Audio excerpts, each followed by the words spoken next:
احمد پور شیئر کیا۔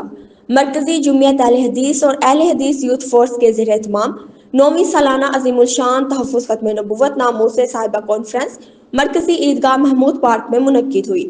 کانفرنس کی نگرانی مولانا عبدالشکور جبکہ سرپرستی مولانا محمد اشفاق سلفی نے کی۔ ملک بھر سے تشریف لائے جید علماء کرام نے ختم نبوت دفاع ناموس صاحبہ کے حوالے سے خطاب کیا۔ شرکاء نے اتحاد امت اور دین کی سربلندی کے عزم کا اظہار کیا۔ مزید جانتے ہیں بشیر مغل کی اس رپورٹ میں۔ کانفرنس میں غازی اسلام عظیم سکالر رانا محمد شفیق خان پسروری نائب امیر مرکزی جمعیت اہل حدیث پاکستان نے خطاب کرتے ہوئے کہا پاکستان اور اسلام دشمنوں کے خاتمے تک مارکہ حق جاری رہے گا، اور کہا تمام اہل حدیث اپنی پاک فوج کے ساتھ ہے اور اپنے تمام اداروں کے ساتھ مل کر اللہ تعالیٰ کی توفیق سے مارکہ حق جیتیں گے۔ جب تک پاکستان کے بیرونی اور اندرونی دشمنوں کا خاتمہ نہیں ہوگا، بنیان مرصوص جاری رہے گا۔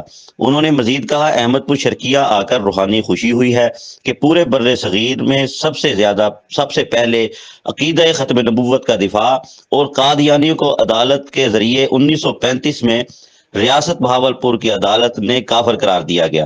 مولانا الیاس مدنی نے کہا آپ صلی اللہ علیہ وآلہ وسلم اس دنیا میں رحمت للعالمین بن کر آئے۔ آپ کی سیرت بھی بے مثال ہے۔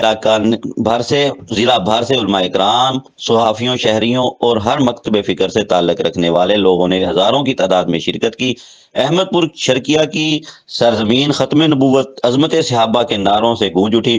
کانفرنس ہر لحاظ سے کامیاب رہی۔ کانفرنس کے سیکورٹی کے فرائض اہل حدیث یوتھ فورس کے نوجوانوں نے سر انجام دیے۔